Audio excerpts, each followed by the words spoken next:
All right, so we all know why we closed USAID, right? I want you to see what they're doing in Africa. I want to try and do this before the end of the show. So listen. In our first story, the Nigerian government has deported 828 illegal immigrants this year as part of its efforts to curb irregular migration and enhance border security. Now, the Interior Minister, Tunji Olu, revealed that the Nigerian Immigration Service cleared a 200,000 passport backlog in 3 weeks and has also issued a 1.8 million passports in 2024. I love that Nigeria is taking itself very seriously.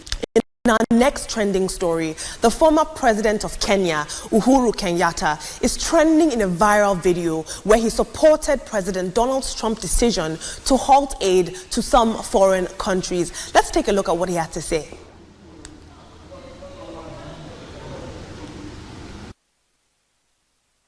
Let us be ready and let us be prepared. Let us be self-reliant by ensuring that we deal with the challenges that we have in order for us to be able to free resources for where they are most needed. I saw some people the other day crying, oh, I don't know, Trump has removed money. He said he's not giving us any more money. Watu wanalia. Why are you crying? It's not your government, it's not your country. This is a wake-up call for you to say, okay, what are we going to do to help ourselves? Instead of crying, to jiulize, what are we going to do? Haya ametoa hiyo pesa, sasa tutafanya namna gani jameni? What are we going to do? Yeah? To support ourselves. To hear you guys' thoughts on this. Former President Uhuru Kenyatta said it all, so I don't think I need to pass comment regarding that. He has actually hit the nail on the head.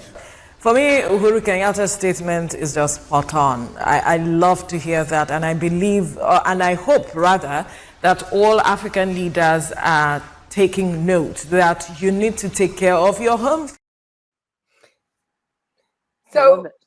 So we've got Ilhan Omar crying and screaming that, and the libs all crying and screaming that the money that USAID gave to Africa and here and there and the other place, it was necessary because if we didn't give the money, then China or Russia will move in and do it. They don't want the money because they don't want our immorality in their countries. That's the problem. They were pushing DEI and they were pushing gay and they were pushing all kinds of things, which for India and Africa and many other countries, that's immoral and they don't want to know about it. And they're not going to get it shoved down their throats, figuratively speaking, not literally. But they're taking a stand. They don't want it. But Ilhan Omar is there, crying. But listen to what the I think his name is what is his name? Amos, the Minister of Health, Amos in Kenya. Listen to what he had to say about the World Health Organization. Blow your mind. We cannot afford to trust WHO anymore, Your Excellency.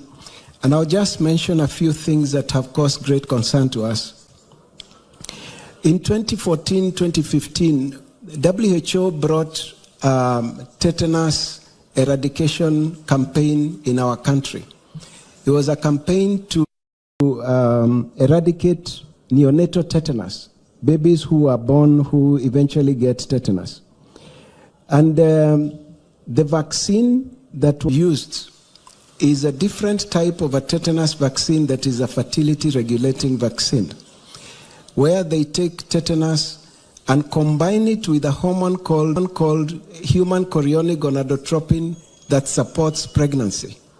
And when you inject a woman with that vaccine, she produces antibodies against that hormone and therefore is rendered sterile. So we are noticing an increase in the number of infertility cases among young couples who you examine and they are normal but cannot get children, or couples who are losing 3, 4, 5 pregnancies before they can carry any pregnancy to term. We were able to expose this, and we have even published a paper that is available. Sound familiar? That Mhm. happened in the 1920s and 30s here in America. The WHO was sterilizing African men and women, or The African. band? What? The band? I'm kidding. It was a joke.